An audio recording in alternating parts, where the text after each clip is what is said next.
That's the right button. Oh, no. What did you get into? You also are live streamed on YouTube, so that's what this is doing. So just give it a second. You want yourself on YouTube. Oh, no.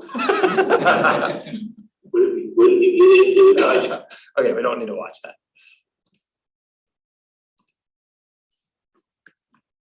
All right, Dave, go ahead. Okay, I'd like to open the Lacey Planning Commission meeting for September 6th. Call to order, and I'm looking for a motion to approve the agenda and consent items. So moved. Second. Moved and seconded. All those in favor? Aye. Opposed? Carries. Public comment. I don't see anybody in the virtual audience, but if there is anybody out there, the way to address planning commission is to use the raise hand function, and we can go ahead and bring you in. We do have a couple of folks in the audience here as well in City Hall. So we'll start here on the virtual Zoom webinar part. If there's anybody that would like to address the planning commission, go ahead and use that raise hand function. I don't see any. We do have a couple people here. Do you folks want to address the planning commission?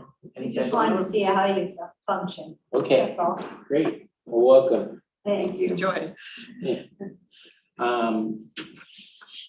Commission members reports. Just a couple of comments. I seem to have made myself something about the social media. That's some of the things I look at. And I don't know if anybody saw, but the cool Washington Department of Transportation TikTok about I-5 opening up through Tacoma. Did anybody see that TikTok? They had a sense of humor about themselves that the basically 25-year road project was finally done. And I thought it was a great approach. And so I was just thinking, as we think through, using Instagram or other kinds of things, Facebook and other things, Twitter, or not Twitter, but TikTok is a great way to reach out to people. And so I just thought it was rather clever and a sense of humor. And like literally I got it from my sister who lives in Portland, who got it from her daughter who lives in Seattle. And that's how good it was to catch attention. So just thought TikTok might be a great way for us to approach that. So I just wanted to mention that. Great. Sure. Yeah, I've got an update from the urban growth area. I'm a member of the board of the Patterson Lake Association. I don't know if you've heard this or not, but we'd applied to become a lake management district through the county. And anyway, that was approved by the board. Anyway, we're in the ball this week. I think ballots are supposed to arrive to everyone who's a lake resident to decide and make the final decision on whether it's going to become a lake management district or not. But it would cost the waterfront residents about $500 a year that they pool together, additional tax revenue tacked onto your property tax that'd be pooled together to treat the lake. And it's been a pretty rough summer from that standpoint. I think the lake was closed for swimming for about 5 or 6 weeks due to toxic algae, the blue-green algae blooms. So hopefully help will be on the way. We don't know what the outcomes of the election of the course is going to be, but we've had pretty good feedback and we expect good results. So that we should know probably in another week or two what the outcome is on that. So. Question, Mark, was that the lake that had a boundary line in the middle or something that complicated it with the county? The railroad track goes between the two basins of the lake. There's a north and a south basin of Patterson Lake. But and the south has always seemed to have a little more of a trouble as far as, the lake, the water quality itself. The water quality overall has been good, but we've had the blue-green algae blooms, we've had lily pads and a variety of other noxious weeds that have come in that need to be treated.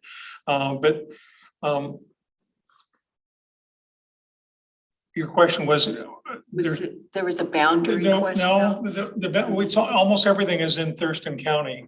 Okay. There's a few homes on the lake that are in the city, Lacey city limits. And almost everything is in the county. But we're following along what Long Lake has done, and Hicks Lake petition through the city of Lacey because they're in the city limits and they have a lake management district as well. And those three lakes are connected. Hicks flows into Patterson and Patterson flows into Long. So they're all, interconnected and one problem leads to another. So we figured it was our turn to kind of pitch in too and help. So. Okay, thank you. Nothing to report. Maybe, nothing to report. Okay, I watched the recording of the city council meeting where there was a hearing on the Hicks Lake project. I think that the mayor did a good job with a difficult subject, and there was representation by the community there. Carolyn Cox excused herself from the meeting. Our dear previous member here. Mayor's concern was motorized craft and docking overnight and worrying about changing the flavor or the sense of the ambiance of the lake now. I believe that's what he was saying. So anyway, it was a difficult process and there was a lot of concern by the community, and I just want to acknowledge that.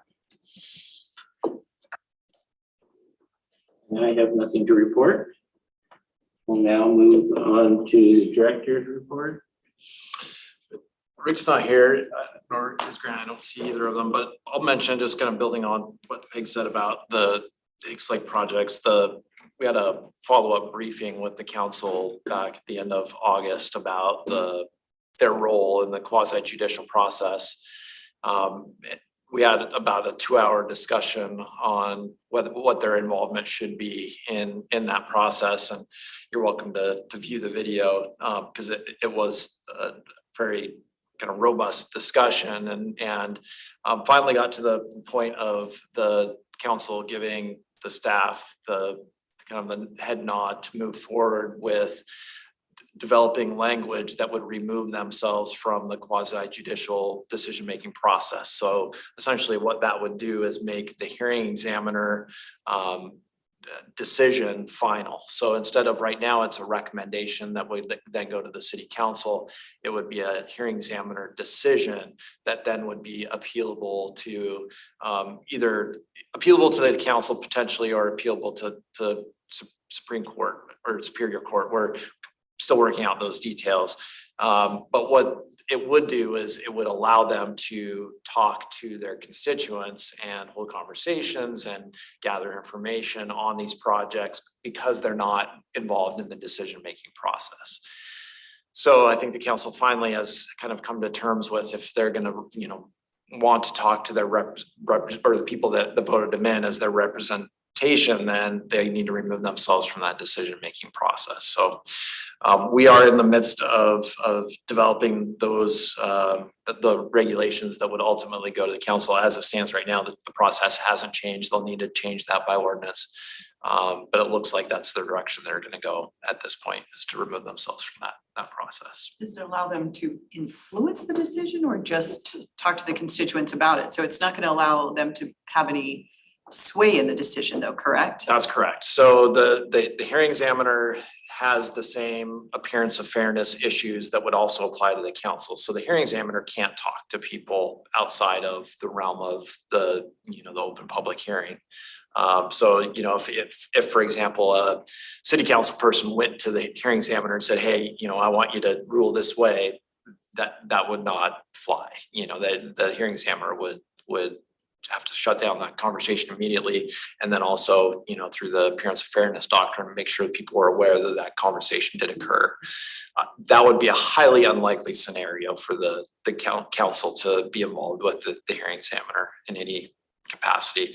The good thing about a hearing examiner is that they essentially act as a land use judge. They don't live in the community, and so therefore the theory is, and the reason why hearing examiner office exists, is that they would lack the bias that some might have in the decision-making process if they were, a resident of the community or, an elected official or something like that. So. I believe we had a briefing on this dilemma and the pros and cons of having it different ways. Right. And so the council, it sounds like, made the decision to be open to conversations before issues came forth. That's right. Yeah. And we did some research, found that as far as we could tell, there was us and Bremerton that were the only two cities that we could find that still had this kind of methodology for their decision making. The lion's share of pretty much all cities and counties in Washington have the hearing examiner decision as the final decision maker, to remove their elected officials from that process. There's liability issues associated with, that type of decision making, both on a professional level, but also a personal level. City council members can be personally liable for their decisions. And so, a lot of our Washington City's insurance agents authority and others have recommended long ago that we remove the council from the decision-making process because of the liability that it has towards the city, but also themselves personally. So Ryan, you said two things. One was if it was appealed, you're working on, you haven't decided. Correct. You said Superior Court or back to the council? Yeah, so there's two different options. So essentially, when you have a hearing examiner decision, there's two options for an appeal. One is that the city council can be the appeal body. If that's the case, then it goes hearing examiner decision, city council appeal, and then Superior Court. There's also an option where the city council removes themselves altogether. So a hearing examiner decision is then appealable automatically to Superior Court and doesn't even touch the council. So at this point, I'm not exactly sure how that would shake out. There are advantages and disadvantages to both. We'll have to see where the council lands on that. But there are both options available. What do most other cities in Washington state do? I don't know off the top of my head, but if I had to guess, I would say it's pretty even. It's certainly not like it is now where we are in the minority when we have a hearing examiner recommendation and a council decision. We're very much in the minority there. I tend to think it's more split, kind of more even between those that have the council as the appeal body or straight to Superior Court. So as to these recent decisions that have been relatively unpopular with certain people, this being different isn't going to change that outcome, correct? That's correct. So other than, maybe they could explain the decision but by the time the issues were raised and they became, a topic of heavy conversation, whatever system we had in play, it was too late to make any changes. That's correct. And so that was going to bring me to the second item, which at the same briefing, we talked about the neighborhood commercial zoning amendments that we had kind of introduced the Planning Commission a few weeks back and briefed them on kind of a plan moving forward on those amendments. The thing on the neighborhood commercial side with the Meridian Market is if the council got word that a gas station convenience store was coming in 2 years ago or whenever that application was complete, and they said, wait a second, we shouldn't have that as a permitted use in that zone or a conditional use in that zone, they could have taken legislative action to say, hey, we need to do something about that now. Now, they couldn't have necessarily stopped the project, but they could have made the legislative fix to the zoning code at that point to change. Versus they couldn't do anything with any of that until they heard the permit application because of appearance of fairness issues. And if they were hearing stuff from their neighbors about, well, we need to change zoning, then it creates this kind of jumbled mess when they're both acting on a permit and also doing the legislative code amendment at the same time. Versus if you take them out of that decision-making process, they can start that code amendments process right then and there to change the rules and regulations. Granted, it's again not going to change that you have an application that's vested, that's on the books, but it allows them to act a little quicker when it comes to things that they may not want to have, in the city in certain locations. How does the, the two options you were talking about, so appealing to the city council, how does that change the scenario that they have found themselves in on these two recent cases? So they're able to talk to their constituents because there's no application in front of them. So with every quasi judicial application, the decision maker is right now is the council.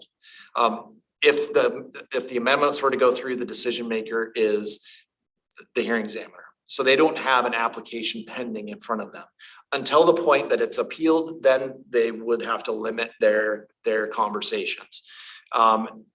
Then if it was appealed, it's only that appeal is a closed record appeal. So they're not taking additional testimony. They are solely basing their decision and that appeal upon the record that was developed with the hearing examiner.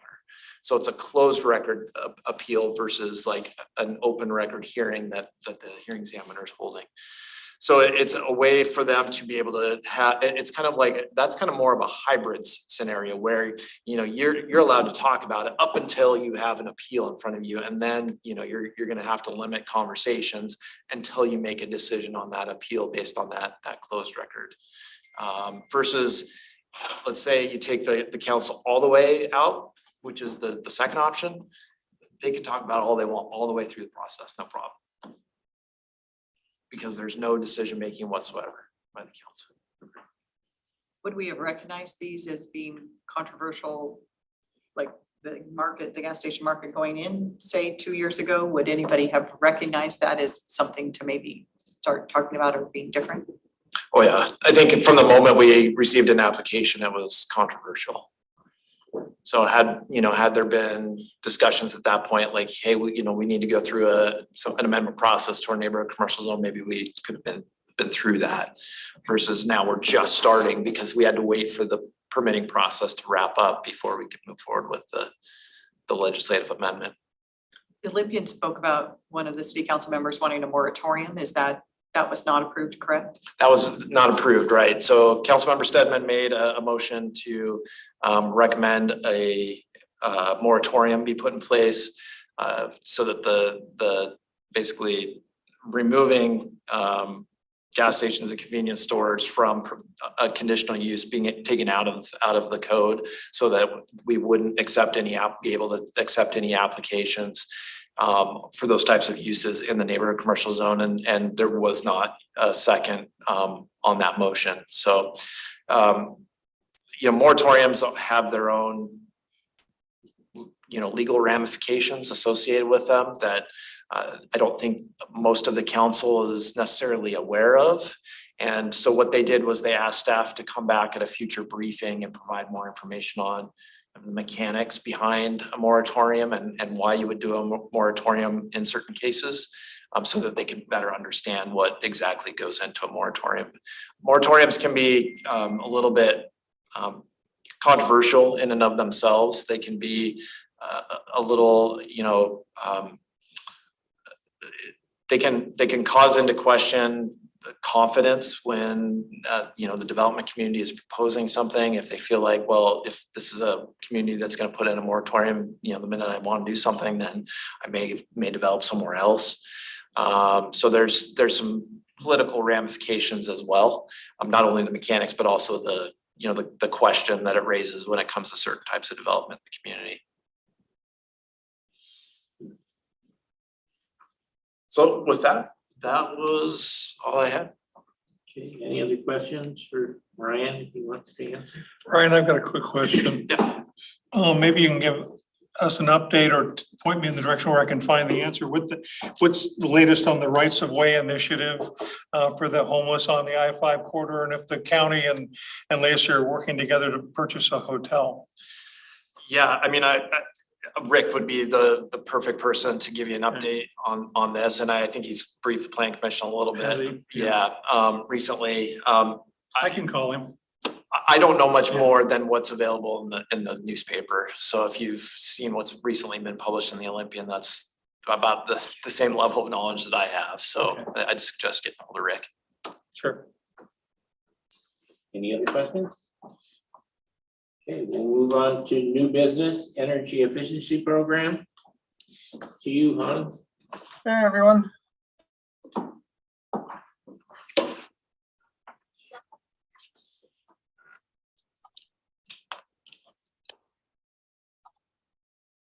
All right. Can everyone see that? Yep. Perfect. Is that So okay? this is, everybody good? Yep, we're good. Okay.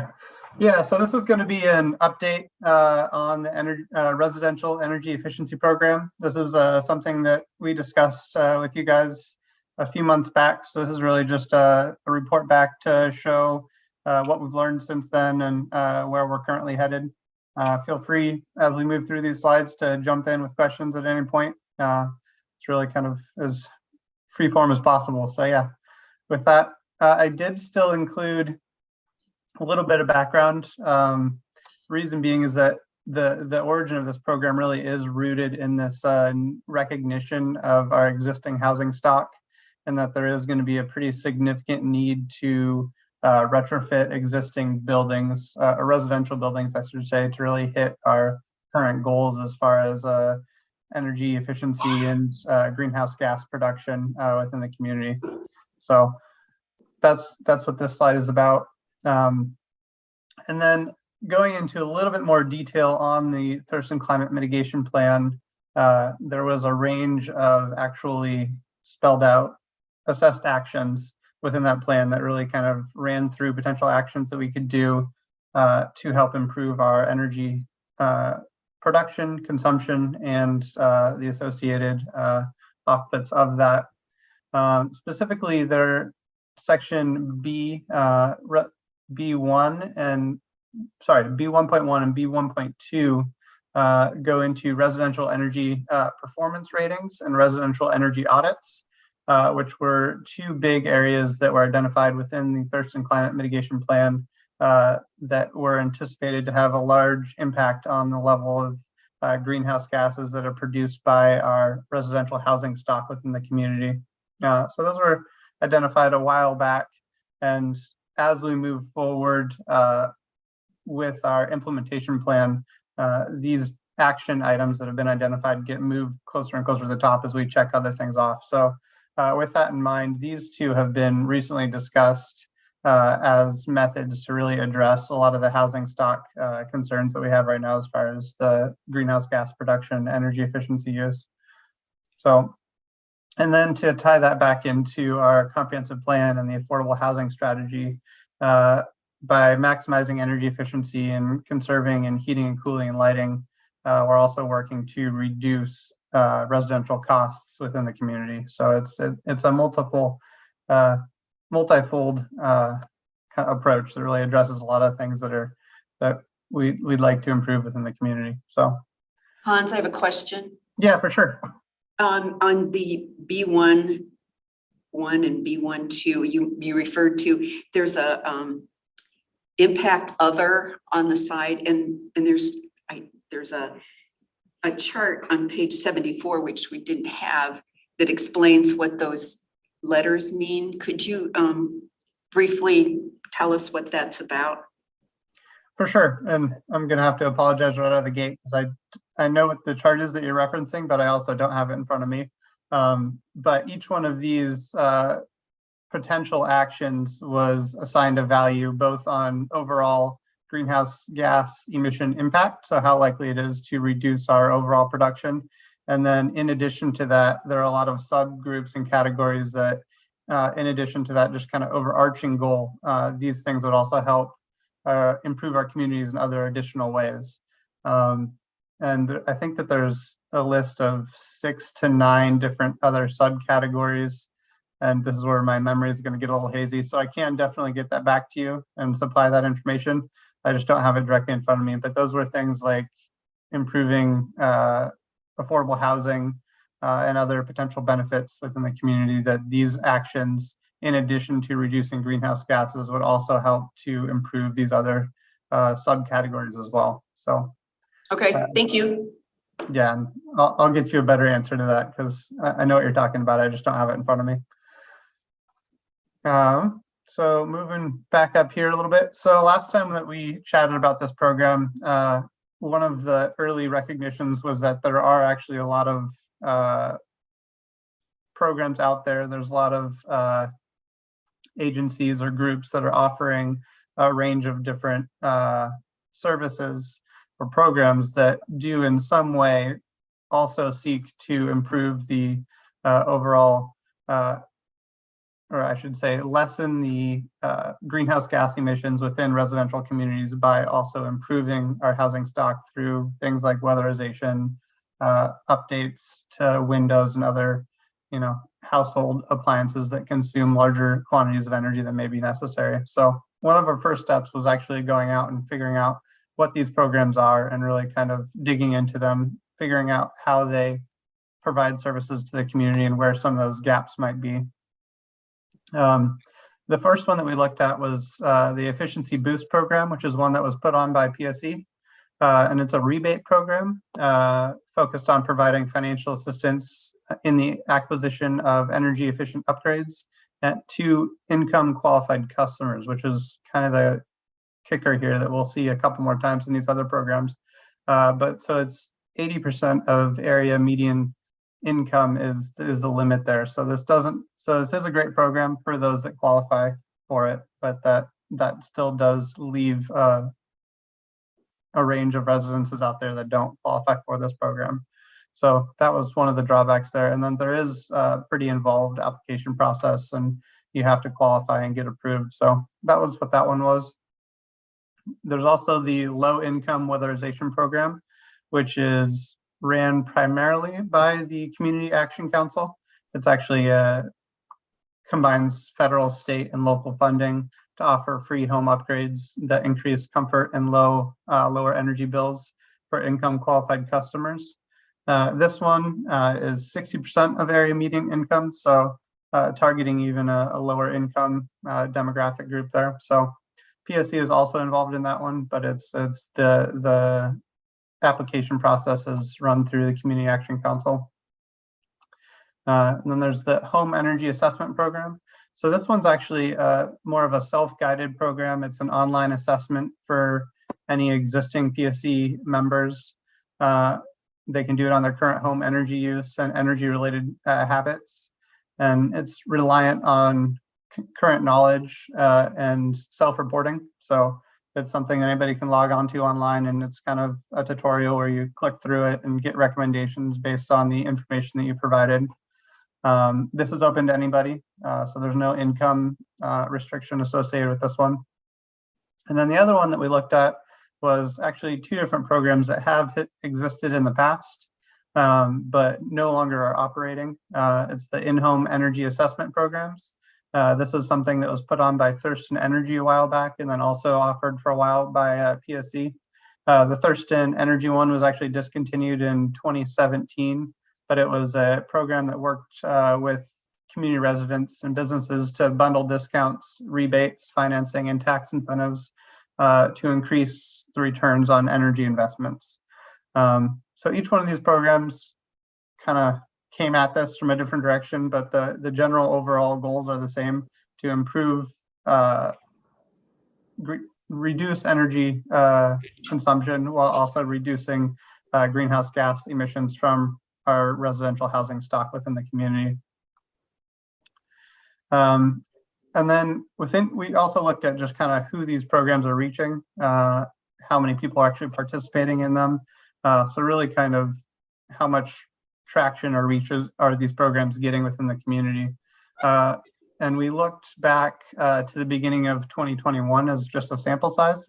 The data and information that we have beyond that is not as clean and tidy as we'd like it to be. So this is kind of the information that we do have at this time. But looking back at Lacey specific participants at each one of these programs since the beginning of 2021, we found that 6 participants within the city of Lacey participated in the Efficiency Boost program.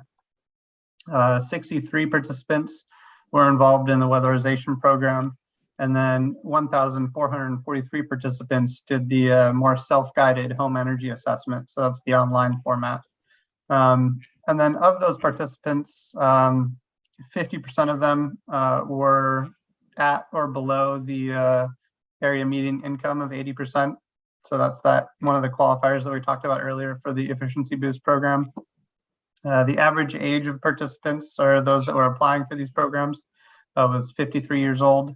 And then we actually had a pretty even distribution of education level. So bachelor's degree or higher was 27%. Some college was 36%, and then high school or less was 28%. And then as far as occupations, the majority of folks that were actually participating in these were retired individuals, followed by blue collar and then professional degrees. And those are kind of broken out based on census work demographic questions. So, and then as far as housing types, we found that 80% of the people that participated in these programs were currently living in single family residential residences. 15% were living in multifamily residences, and then 5% were living in manufactured homes. And then as far as the ownership breakdown of participants within these programs, 54% reported themselves as current homeowners, 14% reported themselves as renters, and then the remainder were unreported. So some of this information is self-reported, but it is helpful to know kind of in a general sense who within Lacey is currently being reached by these programs, and what programs are really kind of having more success than others to better focus our energy as far as helping folks either be aware of these programs, access these programs, or qualify for these programs, whatever that might be. Hey, Hans, Yeah, for sure. hey, is there a reason that you did not include the in-home energy assessments? So mean, that information was from 2017 and earlier.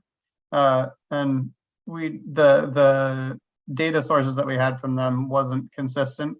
There wasn't the same level of tracking as far as who was actually participating in these. We did do a pretty broad request for the applicant information, just as far as who's participating in these programs. And anything before 2021, the data is not as complete as we'd like it to be. So it wasn't really a fair comparison. Like, do you remember seeing any of the numbers? I did not see any of the numbers, no. It was bundled by PSC mostly, as far as what they collected and were able to share with us. I mean, I know I did it at my house. Mm-hmm. I'm just curious, it's the one that's now not being used. And I found it pretty eye-opening, and I have a newer home. Mm-hmm. So, So I'm actually glad you say that, because we'll circle back around to that in a little bit here with where the direction of this is, that we think we see a space for us to exist, that we think that we can really help some positive change. So as far as next steps, Can I ask a yeah, question? for sure. So I think by most people's standards, this participation seems pretty low, is what we might hope for. Do we have any sense of what they gained from participating, any savings, any efficiency rating improvements, or what did their participation yield? So in the first two categories, so the Efficiency Boost program and the weatherization program, those are direct applications that involve direct improvements to individual residences. So for those two programs, we know that those homes were upgraded, that improvements were made, and energy efficiencies were increased. Beyond that, as far as details, some of that it's a blend of privacy and also the record keeping as far as specific items that were addressed. So we don't have that detail, but for the first two category, or the first two programs, there were direct results out of that. The home energy assessment is more informational. So it's an awareness thing, and it comes with recommendations based on the information you provide. Whether or not that was acted upon beyond that is not something that we have information on. So Hans, it would require then, if someone did participate and had new windows or insulation or something done, it would have to have been through the contractor or somehow captured the information after the fact to see how much there was savings like that, or projected savings. Is that correct? Correct. So a lot of improvements will have a average anticipated projected savings that goes along with them. So if you're updating your windows, you would first enter in the information as far as what type of windows you have currently. So whether or not they're single pane, whether or not they're kind of metal framing, a range of different things that has to do with how efficient those windows are.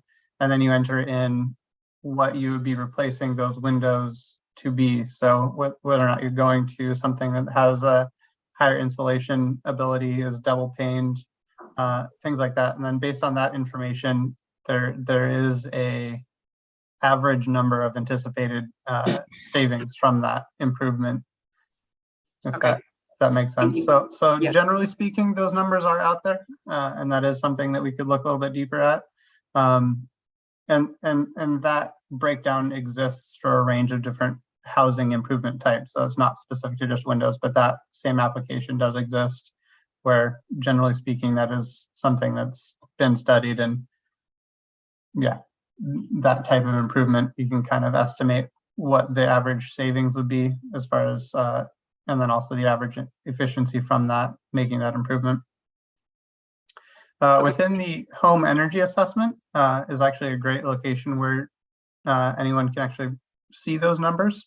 So if you take your home and plug in the information that's currently happening, as far as what type of windows, how many people live there, is it 1-story, 2-story, kind of enter in some information about your home, that kind of thing. And then provide information on current types of heating, current use patterns, activities, things like that. It will actually give you a range of recommendations, and then attached to each one of those recommendations is a average dollar amount improvement that upgrade would actually have on your energy consumption on a monthly basis. So there is that breakdown there, given this is an average across the entirety of the community, but it does give you kind of a dollar amount anticipated savings per improvement that you would potentially do. Thank you. So one of the things that we had previously discussed and was also listed in the Thurston Climate Mitigation Plan in B1.1 and B1.2 was a residential energy efficiency rating of some form or another. There are actually quite a few different examples from other communities that have explored this and actually implemented this. There's actually also a nationally standardized version of the home energy score. So kind of a process to potentially go through and a rating system that will, and I can actually, let me see if I can do this, jump over. Did everybody follow me there? Yep. Yes, no? Yes. Okay, perfect. So this is actually an example of that home energy score. It's from the US Department of Energy, and it actually breaks your energy score from essentially 1 to 10 as far as how efficient your home is. And then it gives you a score of where you're at today, and then it'll give you a range of recommended improvements. And then based on those improvements, where you could be projected in the future, and then the estimated annual savings that you would get from those improvements. So that's essentially what the home energy score would be. And it was something that's been discussed by the multi-jurisdictional staff team for the implementation of the Thurston Climate Mitigation Plan. That was a very wordy statement. But in short, by making energy costs transparent, it creates a mechanism to value both energy performance and home energy improvements that reduce the monthly costs of home ownership. And then in addition to that, it works to reduce energy residential greenhouse gas emissions while also addressing potentially hidden cost of renting and home ownership. So when you're comparing the purchase of a home or the rental of a residence, the energy cost associated with each one of those spaces is not commonly included within that estimate. You're looking at your monthly bills, but the energy cost based on the types of heating and additions that have been made to that property are not commonly factored into that comparison process. So this will be a way to really kind of add another piece of information to the thought process and really give more of a holistic picture of, you know, what one place might cost on a monthly basis to another. So really just kind of increasing the amount of information that's out there. And then, so with that in mind, we're working on a draft ordinance being added to our 2023-2024 draft regional initiative for the Thurston Climate mitigation plan. So that is something that we've been talking about between jurisdictions, and seems to be something that everybody's interested in advancing in the future work cycle. And Hans, just to clarify, that would be something that would be disclosed at the time of like a property transfer? Is that the idea? Yeah, so there are a couple different points that information could be made available. Definitely at the time of purchase, whether or not that's before the purchase or at the time of closing. Different programs approach that differently. I think the program that we've seen that works best is similar to your walking score, your transit score, working with multiple listing websites to actually have that score be attached to the listing itself. So working with also real estate agents to, at the time of that initial walkthrough that they're doing with a prospective seller, running through that home energy score and essentially performing that checklist at that time so that that is prepared. So when that listing goes live, that's already just another piece of information that's attached to that listing. So that would be one avenue. The other one would be that it's provided the report at time of closing to the prospective buyer. And so that's when it's connected to the sale of a property. And that's by no means to say that somebody wouldn't be able to come along and have this home energy assessment done and then have that information. The intent is that by providing this information, homeowners and renters have a clear path forward on how to improve the energy consumption of their homes. And whether or not that's at the time of sale or when somebody's just looking to improve that while living at home, that's both avenues are available.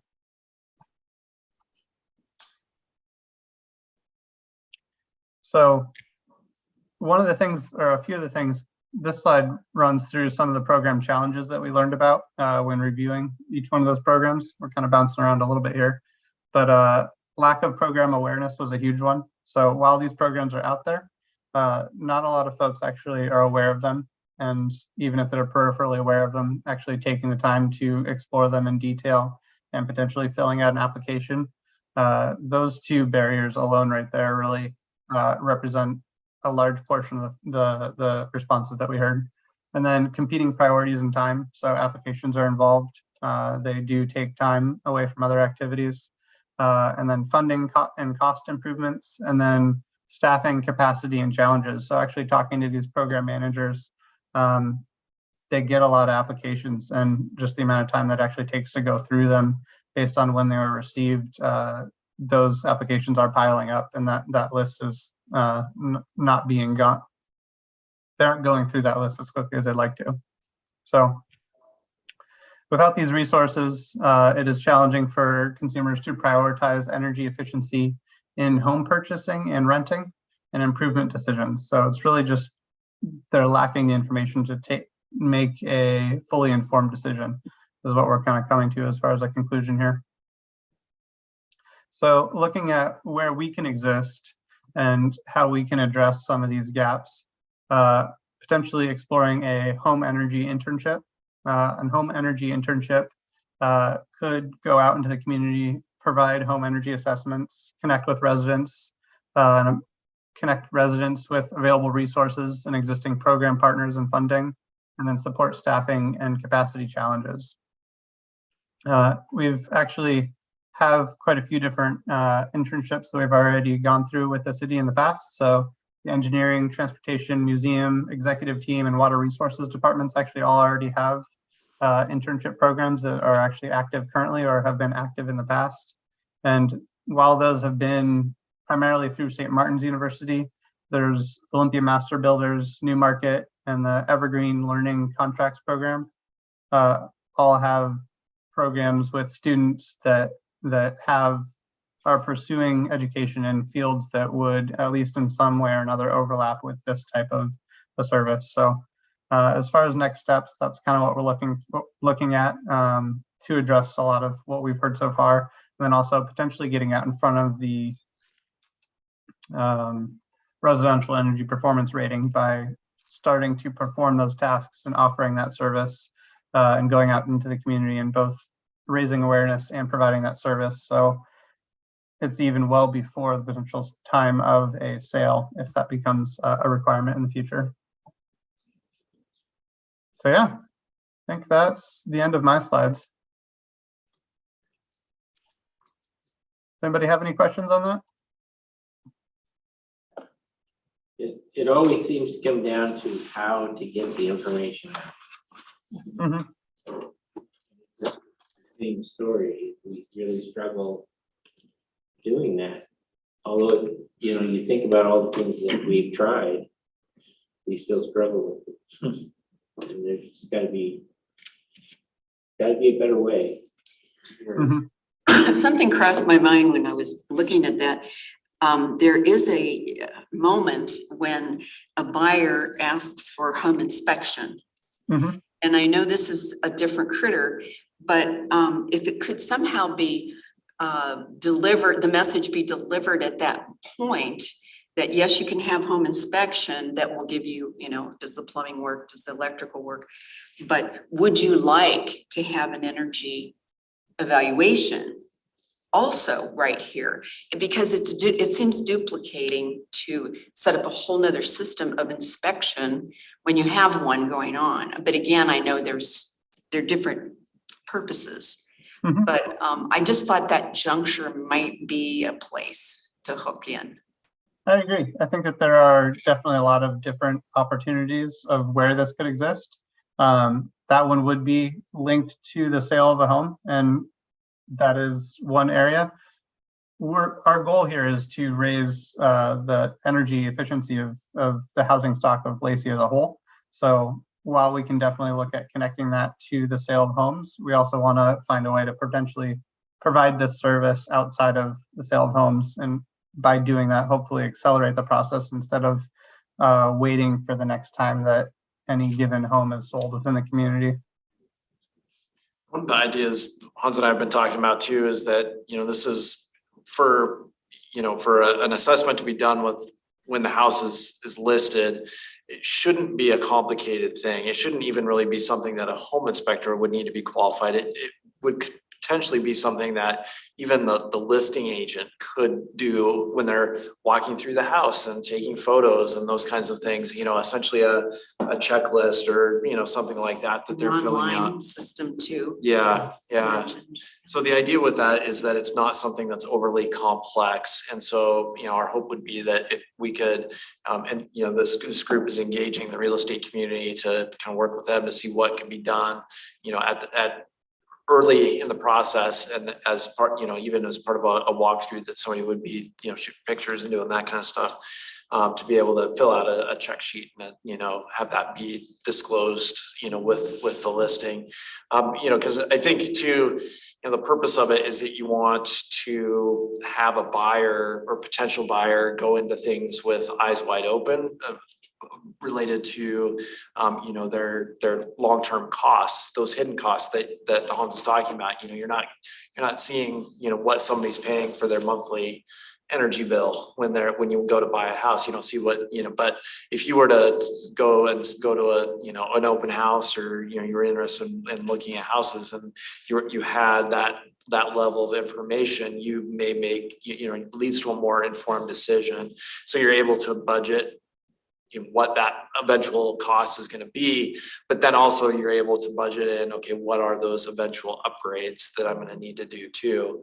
And, you know, I know I, you know, recently did a whole house upgrade, and I was really dependent on our contractor a lot to, I knew we had old windows, so we replaced all the windows and that kind of stuff, but I didn't have something that I was working from that was kind of a menu. It was really, dependent on we had a really good contractor, a really, well-informed contractor that, based on a lot of their recommendations rather than, some kind of assessment that I'd done or something like that. So, having this kind of these tools available to people and that more information out there is going to be a really good thing for people to make decisions on. I think that what's key though is I think there's probably two primary motivations. I may just want to be green and save energy, or I may want to save money. And I think directionally appealing to those two parties or somebody that may have both of those interests is something that really needs to be considered. Because if it's maybe just me about saving money on my monthly bill, what is going to motivate me? Or if I'm feeling very green and want to save energy, very, very different things are going to motivate me. And so I think of like some of these, like the PSE programs and such like that, and homeownership is so cost preventive, that chances are, where are these new home buyers? Are they going to be anywhere available based on their median income to qualify for any of these? And so I think you really got to get to motivations as to why people would do this. And I think you could have two extremes on that. Do I want to save $50 a month? Or do I really want to save the environment for my great grandkids or something, but it's very different how to feel for them. What we're talking about through this internship or whatever you want to call it too, is that we do have, some very robust communication campaigns. Think of like things like our stream team and stormwater, what to dump down the drain or what not to dump down the drain and those kinds of things. But yet when it comes to, people's, day-to-day habits, energy related to energy efficiency and other things, we really don't have anything, like they've said, getting the word out, that kind of communication thing. And it's really important, not only for, we talked a lot about homeownership, but for renters as well. I think a lot of times renters see, they see what rent costs every month, but they're not seeing what the energy costs are associated with that. If they're, say, renting a house and paying things out of pocket for all their bills, it can be a substantial amount added on to their rent. And so some of these things will help create that awareness and those disclosures that could then, lead to hopefully, if a landlord, for example, was, had a renter in there and the last bill was $300-400 a month, and they disclose that to the next person that came in, they may say, well, I'm not going to rent there because it's more expensive. And then the landlord may say, well, it's time to do something about that. I need to make some improvements so that I can, get tenants in that would not have to pay so much every month towards their PSE bill. So it creates a lot more information than I think what we have now out there right now. I think it would be twofold. So right now, I think that what the information that we have as far as the outreach shows is that initial kind of awareness to some degree is happening, but there's a disconnect in between that first bit of information that wherever it comes through, whether it's social media or the news or your own research, and then actually that action that comes in and follows up to actually make a change and whatever that change might be. So having actual resource or content experts that are actually coming into your home that are familiar with these programs and can provide recommendations and advice on those, but then also potentially perform these in-home energy assessments at the same time, it really kind of increases our face time and our ability to actually have those one-on-one conversations and provide that additional content expert that right now there seems to be, as far as at least the success rate of these programs, a disconnect in between how many people might be initially interested and then taking that next step to actually do something. So if we can exist somewhere in that middle ground as a potential facilitator and also providing a service at the same time, and being a resource on how to go about applying for or what even programs are out there, I think that that's a space that as a city would be a really good fit for where we can exist. I have a question. Somehow I thought that when you were looking at a home to purchase, that the cost of utilities were available. Is that something you have to dig for or ask? What is the current amount that the owner is paying now? So you're able to call up PSE and request previous year averages, but that is not something that is immediately disclosed or available or provided. So that would require the prospective buyer or renter to take that initiative and go out and seek that information. So it's really just about the number of steps to get at this information and how available we want to make it. So it's really just trying to lessen the level of effort in between those prospective renters or buyers and current owners. And also just those people that want to improve their homes outside of renting it or selling it, whatever their motivations might be, either from a green or financial perspective. Yeah, I'm just thinking, what is the realtor role? Could they play a role, real estate agent, in the process? Yep. So the program that we're actually have been exploring so far is put on by the U.S. Department of Energy. It's a standardized one, and they actually have online trainings associated with it, essentially videos that are available and out there. And we've looked at a couple of different communities across the country that have actually implemented these types of programs. And some of them are run through the real estate agent, and some of them are run through, like on the name of it, but the folks that would do an inspection. And then some of it is just an entirely separate service. In some of the communities we've actually seen, and this is included, this information, one of the attachments that I think we connected to this agenda, we've actually seen that the interest and demand is so high that people that were previously offering this as an additional service, so real estate agents that were, providing the regular roles, but then also had been trained in this and were offering that as an additional service, are finding that the interest is so high that they're quitting their real estate agency part of the job just to focus on that full time. So Interesting. Thank you.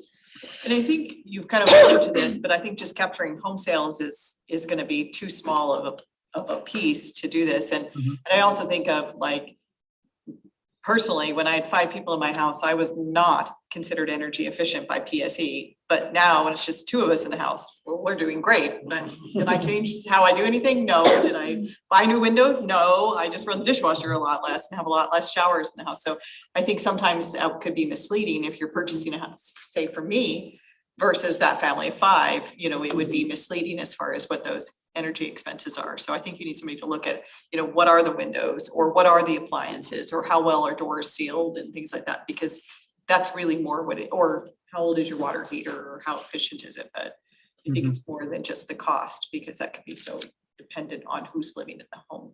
it definitely is. The habits and the activities that are existing around these kind of more static items definitely plays a role. And some of the programs do ask about the number of individuals that do live in a house and factor that in to that kind of end report. I believe PSE, depending on the program you're looking at, there's a few of them out there that they'll provide kind of monthly report as far as how you're doing, and then they'll give like a status check compared to your neighborhood. Are you doing above average, below average, at average? And some of that does factor in the number of individuals that lives in a home, but that is, again, self-reported, and that's not all the time that's factored in. So having somebody that can take more of that full perspective and factor that in when they're providing that information to you on a more specific, your home level, I think there's definitely value that can be captured there.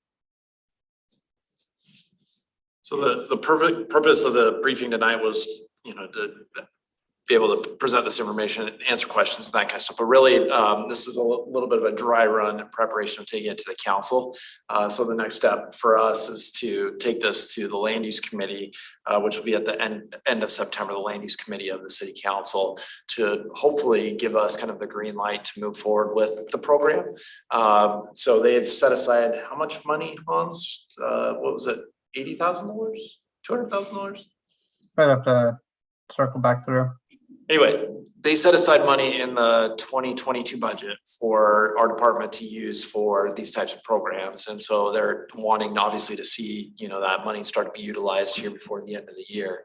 And so our hope is that by, the end of the year, we'll have this program up and running with folks that can go out and do the energy assessments and be doing some of the more of the educational and informational parts to get the word out and those kinds of things by the end of the year. We also, with the next year's budget, we are actually, we've put in a request to have a climate specialist or, somebody on staff that would help kind of lead our climate initiative. So we'll see how that kind of shakes out with the council, because right now it's, a lot of Hans's time, spent doing this types of stuff, but we really need that kind of in-house expertise, and hopefully a program like this can be the thing that helps spur some of those things on with some folks that do energy assessments that are led by a climate person, and start doing more of the climate implementation that some of the other jurisdictions are busy doing that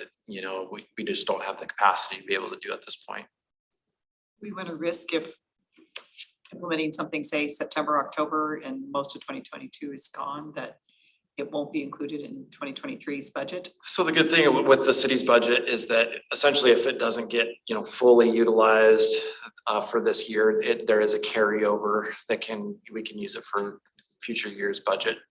So we don't run a risk of, it's not like the carpet gets yanked out from underneath of us at the end of the year. It'd probably be October or November before somebody would be in play. The only time, that we would run that risk is, let's say something happened in the economy and all of a sudden that money, it was like, oh, well, we really need that to, fund a police officer or something like that. Then, okay, that's a little different story. But right now, at least with the state of the city budget, then I don't think we'd have any issues getting it rolled over to the future budget years.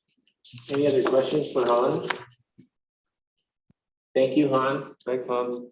Thank you. Communication? Oh, oops, you're just waving at Han. Just waiting. Okay. Bye. Okay, any special communication? Announcements? I was gonna make a request. You probably remember off the top of your head, actually, how many pieces of property in Lacey, remember the map we looked at that were commercial, residential, or like the parcel over in Maria? Oh, how many that were neighborhood Yeah, commercial? remember we saw the map, was it 11 or something? Yeah, I think so. What, Hans, does that sound about right? In the city limits? So in the city limits, I believe that there are 8. Eight. And then total, Yeah, I I think think there's there's 11. yeah, there's and then total, I think that there's around 12. Could you send us an address list of all the properties? Yeah, So, for sure. what I would ask is if you're driving in an area that one of them is in, just kind of look around and just kind of glance at it, see what you see around it. So, because I'm guessing we're gonna be asked some more questions, maybe from the council to address some thoughts on that. Certainly on the neighborhood commercial, we're going through essentially a neighborhood-led process to look at what the zoning should be for some of those sites.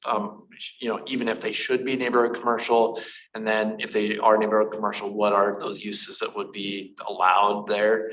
We're gonna help have the neighbors help us kind of figure out what that should be. And then that would be brought to the planning commission as part of our outreach process. So It'd just be nice for us to be familiar with the property. If you're just, don't make special trip, but if you're going by, I'm guessing between all of us, we'll see them all. Another thing is, it looks like the schedule changed a little bit. We originally had a planning commission tour scheduled for next meeting, but we may push that back a little bit, and it may be that, so this would be essentially like what we've done in the past with the city council planning commission tour. If anybody's been on any of those where we go take the intercity transit bus around town and do that. I think what we'll do is we're planning to do a much smaller one just with the planning commission. So get like a parks van, and we would go out and do a tour of sites. And so maybe, we could essentially sprinkle in where, some information on where those neighborhood commercial sites are and point them out along the way on that too, but I'll certainly get you a list. You might think the next meeting, we're going back in time to August 16th, but we're really not. It's September 20th. That's what happens when you have